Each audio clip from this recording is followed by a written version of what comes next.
Welcome back to this lecture series. I am actually quite sorry that since a few days I could not continue the lecture series. Uh, uh, in the last lecture, which we had held a few days back, we discussed about the type of, we discussed how the society of that time was developing under the influences of from Bengal. We have seen that one of the group of the saints temples, which were actually sponsored by Akbar. Large grants were given by Akbar to them. We have also seen that how during that period the philosophy propounded by scholars like Ibn al-Arabi, the concept of Wahdatul Wujud, the concept of Imam-e Adil, they were all being thrown at Akbar. It was a period of the completion of millennium uh, when uh, 1000 years of Islam were being completed, and it was just the right time when all type of such movements were developing, influencing Akbar. We know that Akbar ultimately came up with one of the official histories which he had sponsored, Tarikh Alfi, uh, which had a group of editors, and it was the history of not the Mughal Empire, but the history of 1000 years, starting with the coming of Islam and coming up till the present era. So all this was going on during Akbar's period, under who he was getting influenced by all these things I have mentioned. Period of Jahangir, I think I'll come back to Akbar's period of what Mujaddid was saying, but suffice to say at the moment that that whole concept of there being a redeemer um, was very much there uh, in the society. I mentioned that Abul Fazl's father was a Mahdaviya who believed in the coming of Mahdi, a redeemer. Although we have seen in the last lecture that Akbar, under the influence of the theologians, new capital city, Fatehpur, which was situated near the Khanqa of, held that, in fact, during the early period of his reign, he was so much devoted to the Chish. A son was born, and ultimately the other sons were born. We know that is what we have been told. But whatever the fact, but the Shabe Juma, uh, Akbar would gather the theologians at one um, particular place, a place which was assigned to hold these discussions. And here, all type of philosophical discussions would take place. मस्जिद में नहीं होते थे. It was besides um, a water tank at Fatehpur Sikri. Ibadatkhana Anup Talao. This is how it is being mentioned.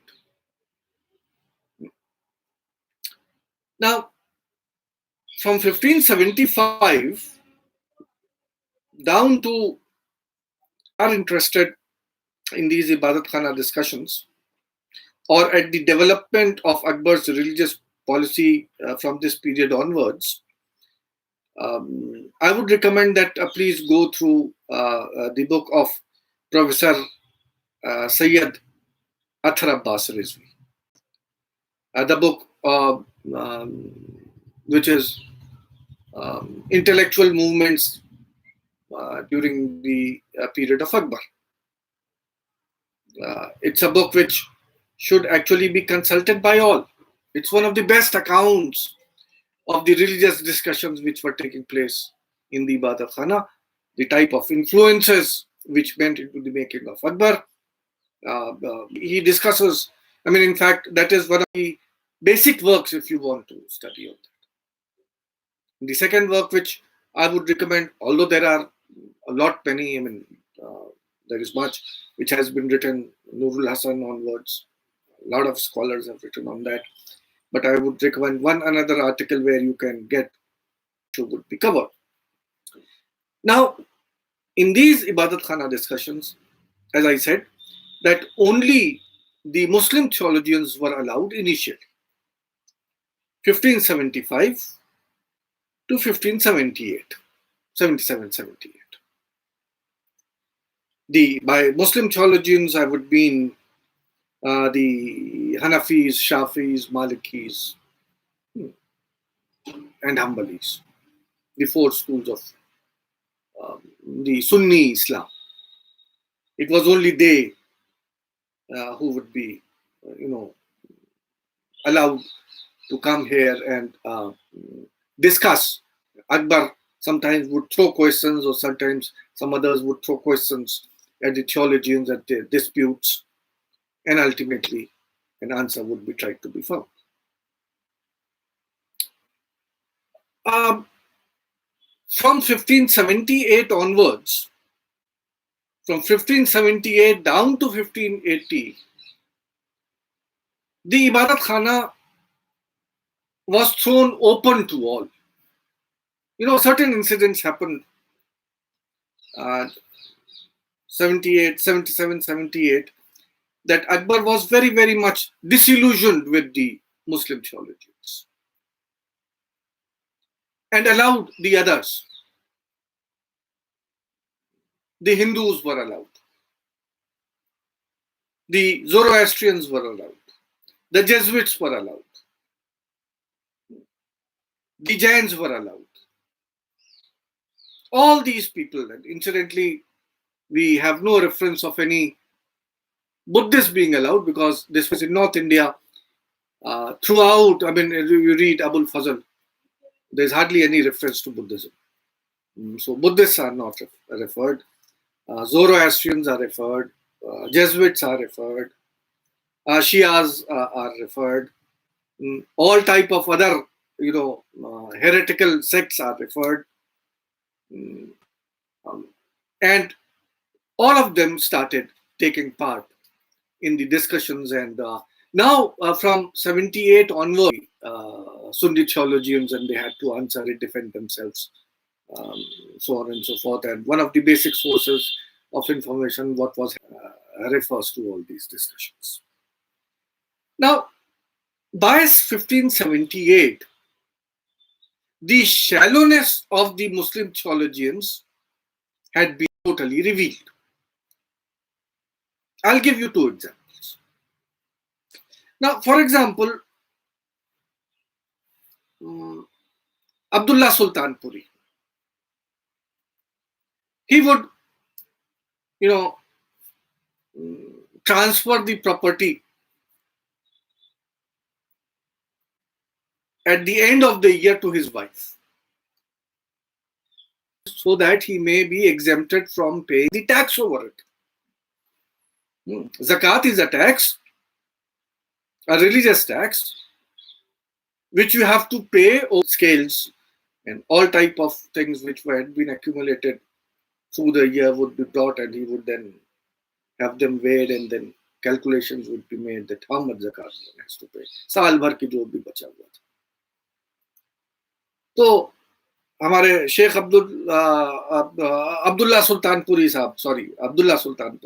Abdullah Sultanpuri, what he would do was that before 1 year was completed, वो धीरे से property अपनी बीवी के नाम कर देते थे. जब साल भर तो उनके पास रही नहीं, तो अब टैक्स कैसा? साल भर होती तो टैक्स देते. या दूसरे जो थे, अब्दुल नबी साहब, जिनका गलती से मैं नाम ले गया था, He would indulge in the taking of bribes while assigning Madad-e-Maash lands. Rishwat de ke. And all these things were being exposed. One of the last straws which actually pushed Akbar to throw these people out and include the others was the fact that once the question about the legitimacy of Akbar's marriages took place, Akbar inquired from these theologians, because if these mullahs, they tell you the exact position, then it would mean that all those wives of Akbar who were extra over and above the quota would become illegal. And there was always, you know, a fear that Akbar would then take action against them. State the actual position, they are lying. Quran के नाम पे झूठ बोल रहे.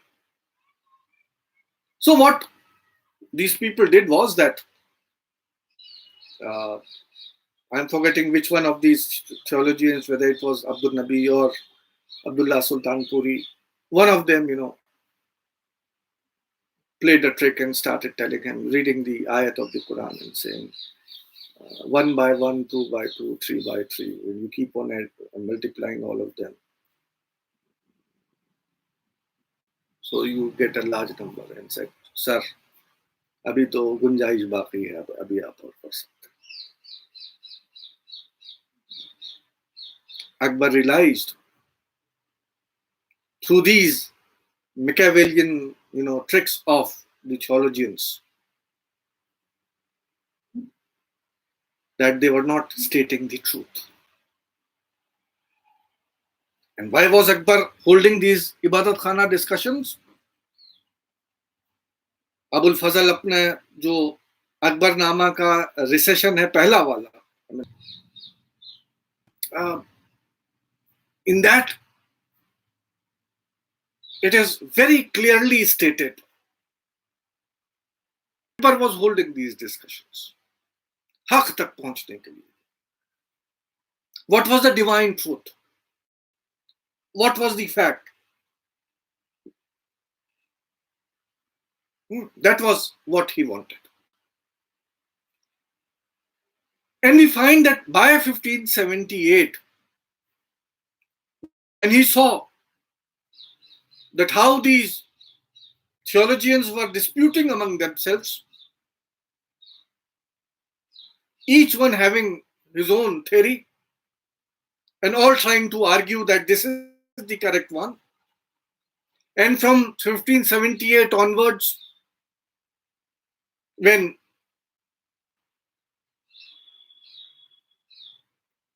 again it was found that there was no consensus or anything, it was at that time in 1578, 79, that Akbar came up with,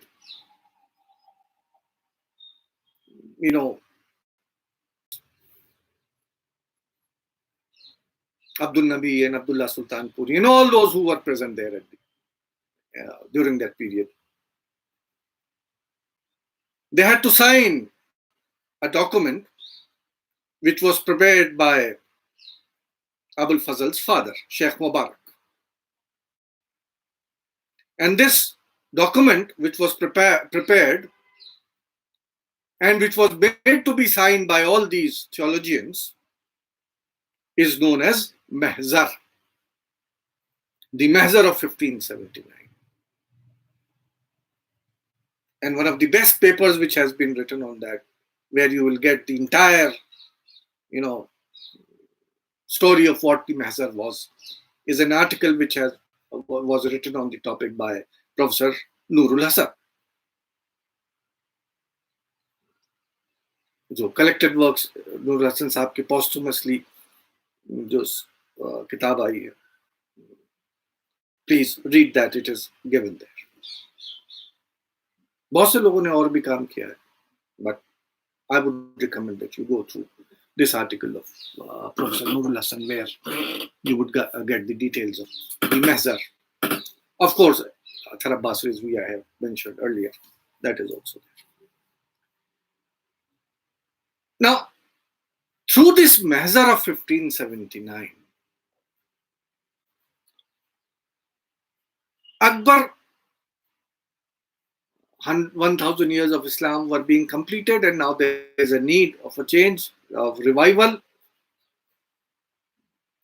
Just like Sheikh Ahmad Saridi was putting forward his claim as the Mujaddid of the age, Mujaddid al-Fasani, the Mujaddid of the second millennium. Here in 1579, Akbar likewise. And why only Sheikh Ahmad Sarindi? I pointed out about the Mahdaviya movement. Abul Fazl's father himself, believing in the coming of a Mahdi. Abdullah John Puri having taken up the title earlier. So this was the time when all these developments were taking place, and taking that help, Akbar decided that because there were so many disputes between the theologians and there was no consensus between them, what is right, what is wrong, सबका अपना है, तो ये document इन्होंने पास करवाया, और इस document के थ्रू वो एक रिडीमर की पोजीशन लेने का इन्होंने पूरा इरादा किया. He declared himself as the mujtahid, a person who would do ijtihad. What is ijtihad? Ijtihad means to interpret. If there is a dispute, there are two views, कि इसको ऐसे पढ़ा जाएगा, कि इसको ऐसे पढ़ना है, ijtihad.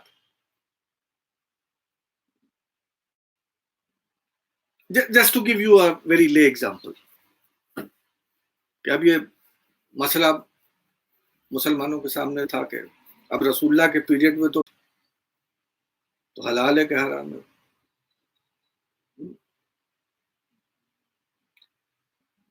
क्या चीज अब, so all these things, they have to be interpreted in the light of information which is present from the period of the Prophet. Unfortunately, among the Muslims from the period of Imam Ghazali, 8th century onwards, the doors of ijtihad had been closed. Malik or Imam Abu Hanifa, Imam Shafi'i, Imam Hanbal, जो चार major imams थे, the schools of thought, interpretation was allowed. It was only among the Shias, the fiqh Jafari, that in the Jafari fiqh, on those who followed the fiqh of Imam Jafar Sadiq, and the person who was authorized to interpret the law, he was known as mujtahid. In English, you can say jurisconsult, the expert of jurisprudence, who is expert enough to give an opinion over that particular aspect of jurisprudence, jurisconsult.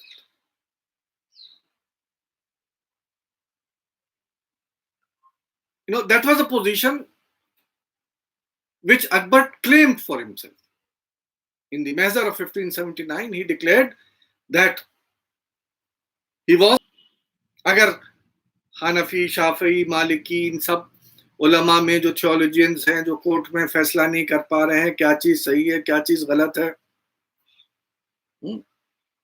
तो उसके ऊपर अगर कोई dispute कहीं के ऊपर है तो Akbar, so in a way through the measure of 1579, Akbar tried to take up the religious leadership. अभी सेकुलरिज्म की तरफ नहीं आया, वो जो सेकुलरिज्म उस 17th सेंचुरी के पर्सपेक्टिव में, जो भी आप उसको समझें, खलीफाज of the Sunni world, majority of the people over whom they were presiding, they were the Sunnis. The, helpers of the Imam Waqt.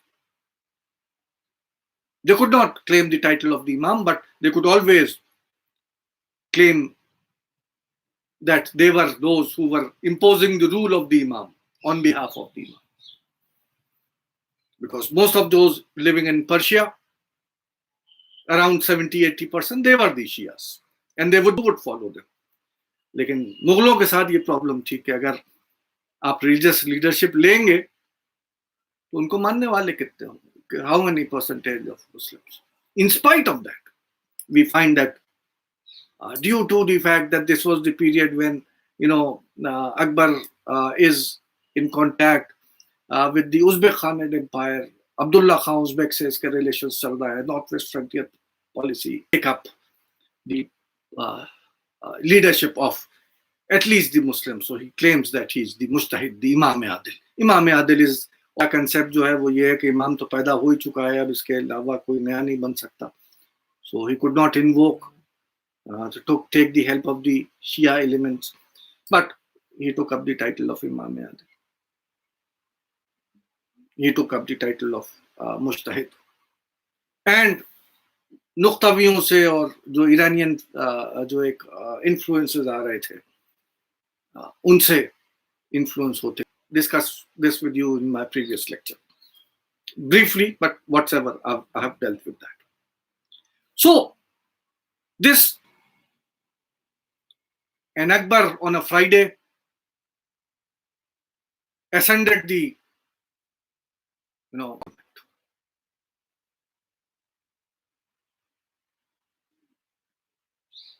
we are told that he could not actually read it. He was very nervous while presenting it.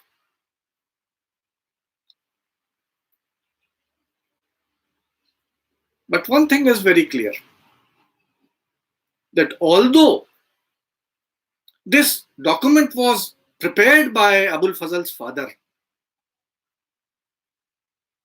Abul Fazl in his Akbarnama, this we get is from Mullah Abdul Qadir Badaini, and that too in criticism. But we know that as a result of this measure of 1579, it led to political revolts. The revolts which took place in Bengal and Bihar. Although there were economic reasons which were related with that. All those who attended my class, I dealt with in the class, and I mentioned the economic reasons as well. Probably they were the main causes. लेकिन मजहब ऐसी चीज है जो एक base provide कर देती है हर चीज के लिए, जिस पे दूसरी चीजें पनप जाती हैं. जाने के बाद जब बंगाल और बिहार में जब ये रिवोल्ट शुरू होता है, तो उसका जो इनिशियल ट्रिगर है वो एक शिया थियोलॉजियन है जौनपुर का, who gives a fatwa, passes a fatwa, and so on and so forth. Akbar is a ruler. Passing of the fatwa by a Shia theologian of Jaunpur, the theologians from Bihar and Bengal take up the cause, and a call went on, and both the leaders of both the nobles of both the subas Bengal and Bihar, they started the revolt.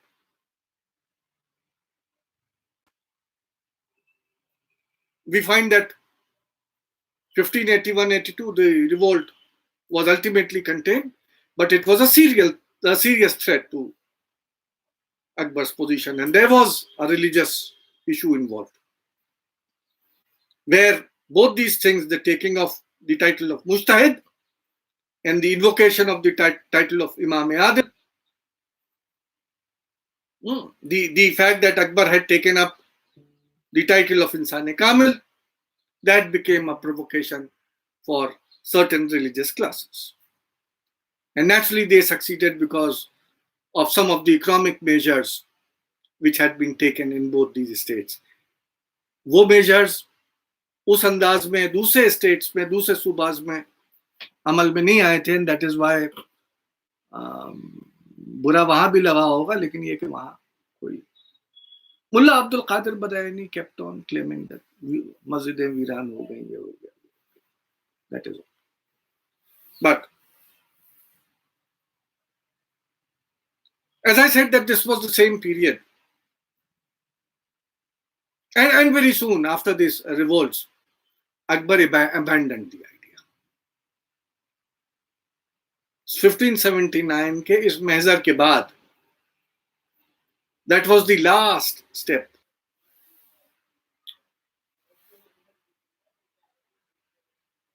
This measure of 1579 was, everyone was taking part, so even they were being exposed.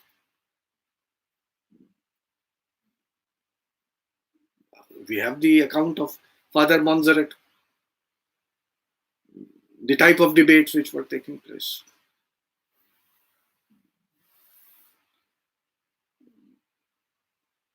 But after this period, the one thing was that the theologians started losing their position. After the failure of the revolt of Bengal and Bihar, a number of theologians were removed from positions.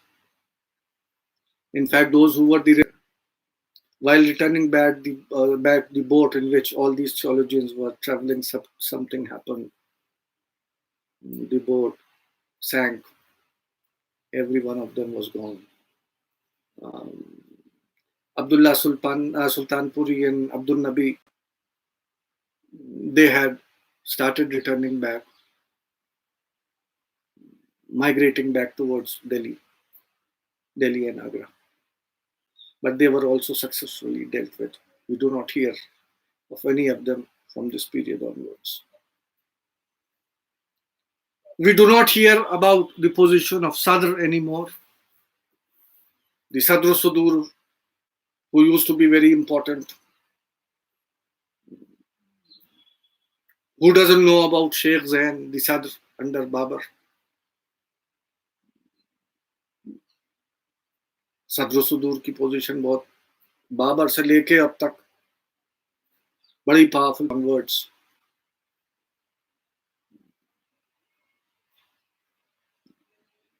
There is no reference to the Sadr anymore.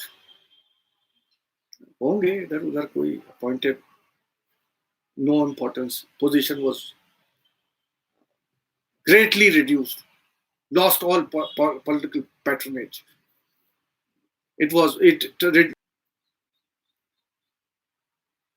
Sulh Kul means peace with all. It has been variously interpreted. There are certain scholars who try to there in the Iranian lands as well. I'm not going into this debate.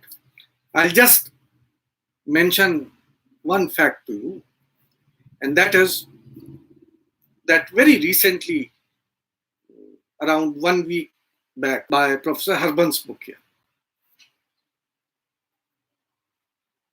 in which Harbans Mukhya and he tries to argue with these scholars, especially scholars like M. Athar Ali, Iqtida Alam Khan, and the most important with whom he has Irfan Ali.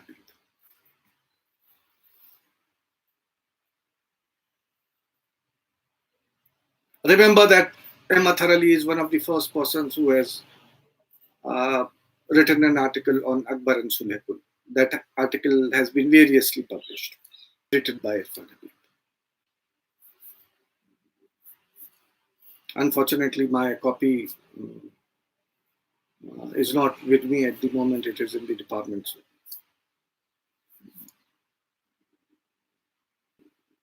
papers on this. And then, of course, Iqtida Alam Khan.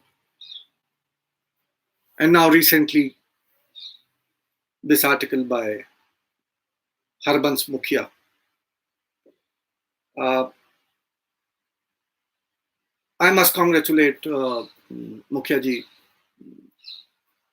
for this good paper.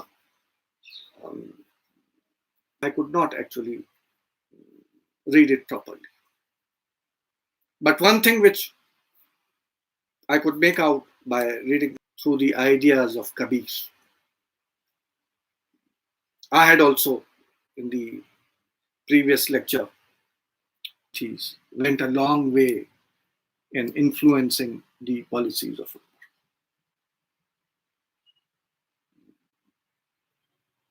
the Sulh Kul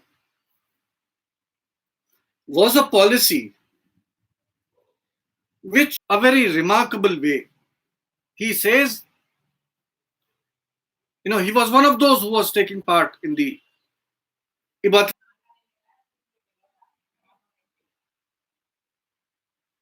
Peace can only come when there is a tolerance. And how can you tolerate everything? अगर आप हर view point को tolerate कर रहे हैं तो father मॉन्जरेट surmised, and very well, he writes that by tolerating all the religions and all their philosophies, Akbar is actual, it simply meant negation of all religions. But negations of all religions on the basis of caste as well. Caste remained, they were tolerated. एक limited मजहबी concept है, philosophical positions हैं जो वहां tolerate कर ली जाएंगी, understand कर ली जाएंगी, लेकिन छोटी जात का छोटी जात का रहेगा, बड़ी जात का बड़ी जात का रहेगा, ब्राह्मण ब्राह्मण रहेगा, राजपूत राजपूत रहेगा. Not a single word. Kabir was a person who negated the caste. Any of these things. Now, if you read the textbooks,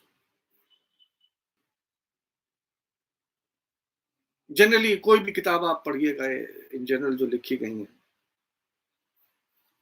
Akbar ने एक नया मजहब चलाया था, दीन इलाही, a new religion.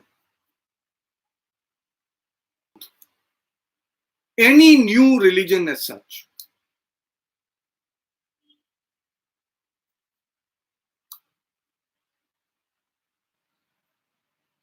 later on. But the term Deen Ilahi is contemporary to Akbar, there is no doubt. But more popular during Akbar's period is the term Tawheed Ilahi. Monotheism, Ilahi, a monotheistic faith, belief in one God, Tawheed Ilahi. It's कौन थे? That was a Sufi silsila, Safavids. तो शायद अकबर ने भी इस period में एक अपना दायरा बनाया था, ए group who would pay obedience to him. पहले तो इमाम आदिल और मुस्तहिद बन के मजहब को लेने की कोशिश की थी, वो तो फेल हो गए थे। तो अब इन्होंने एक अपना सेकुलर दायरा बनाया था। Members of this Towhid Ilahi, which also came to be known as Deen Ilahi, were supposed to do their religion to be okay. So property, life, honor, religion.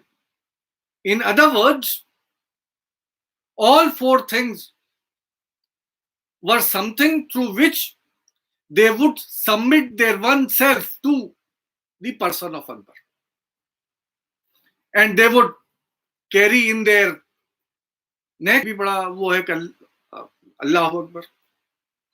And their religious cry, their kalima would also be Allahu Akbar.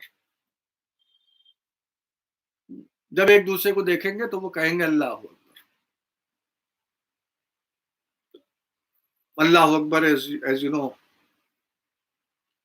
one of the religious slogans of the Muslims. Allahu Akbar. Allah सबसे अजीम.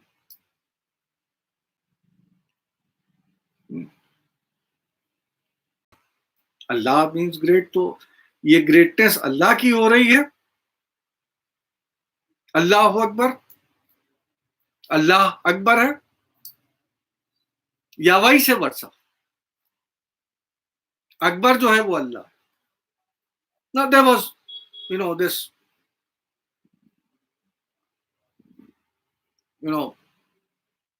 closest allies of Akbar, a Rajput, was asked by Akbar to become a member of this closed group of 17-18 people. He replied that, Your Majesty, if you ask me to convert to Islam, I understand that. I'll do that if you want me to. लेकिन ये क्या चीज? So he refused. In fact, a large number of people who were otherwise devoted to the person of Akbar, they never became a part of this group, which came to be known as, by the textbook writers, as a new religion. It was not a religion, as I pointed out. It was just, a social, cultural order, just in the same fashion as you have the Chishti Silsila, you have the Sohrawardi having their own distinct, functions. Possibly this was the type of a circle which Akbar came up with, but it was also a failure because we find that जो भी ये concept था ये अकबर के साथ ही खत्म हो गया. और अकबर के पीरियड में भी ये कंसेप्ट जो था वो कभी 20 से ऊपर तो जाने का सवाल ही नहीं. 18 के आसपास शुरू करा. उसके आगे faith, then he would have tried to convert people to that. He never does that. But during the same period when we are talking about this institution of Tawheed Ilahi or Deen Ilahi, was the period when this larger and texts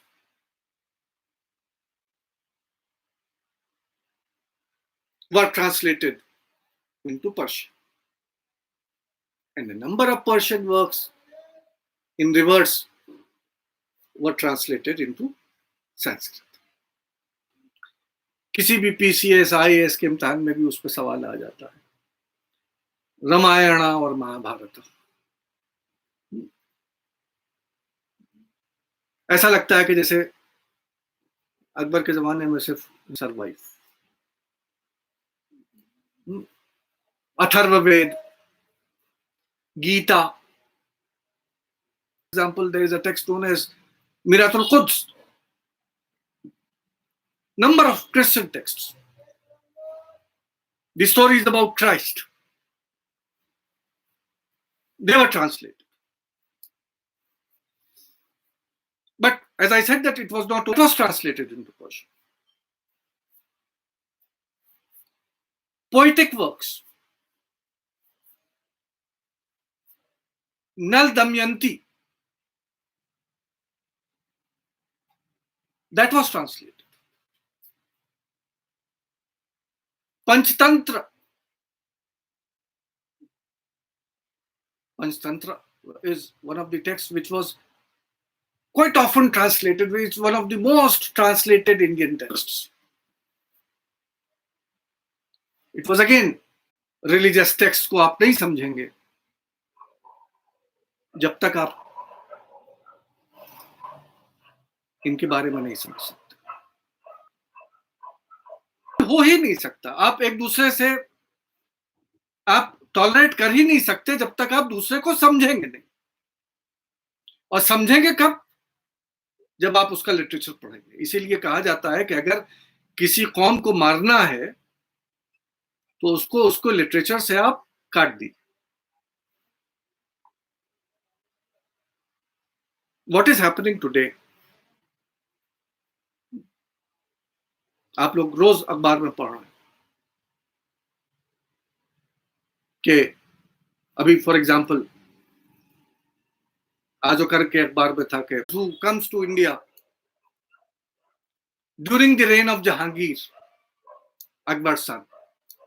अभी हम लोग अकबर पे हैं लेकिन जहांगीर के period में Pelsaert आता है. He is a merchant, a Dutch merchant, and then the Deccan. But remaining confined to this region, Agra and Bayana वर जो यहां से इंडिगो को खरीद के और यूरोप भेजा करता था. So he was going to Fatehpur Sikri, he was going to Agra. In fact, he was living at Agra, he was visiting Delhi. And regarding Delhi, तीनों जगह के ऊपर दो चीजें वो बताता है जो बड़ी इंपॉर्टेंट. वन, दैट दूसरे के आपस में जब साथ नहीं रहेंगे तो पता ही नहीं रहेगा. यहां अकबर के पीरियड में क्या हो रहा है जो पेलसर्ट बता रहा है. और फिर वो यहां तक के आगरे में भी और पास में उसके एक वो रह रहा है जो मुसलमान का घर. So this was the society which was resulting during this period. Secondly, he says not only that there was no communal divide, उसको फारसी में करते थे. They were all working together on these.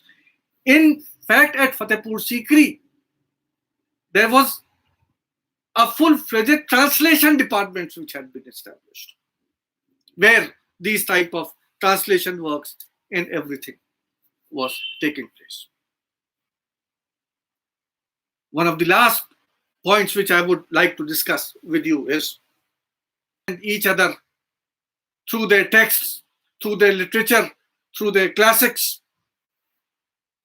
There was another attempt which was made during the period of Akbar, and that was stress on rationalism. कहा हुआ मनकूलात. मैं बता रहा हूं कि था, मैंने कहा से उसके आपने पढ़ा है? नहीं, मुझे इरफान साहब ने बताया था. जहां जैसे ही मैंने कहा अकॉर्डिंग टू बदायूनी, अब सारी जिम्मेदारी बदायूनी की गई, मेरा कोई उसमें लेना देना नहीं. मनकूलात.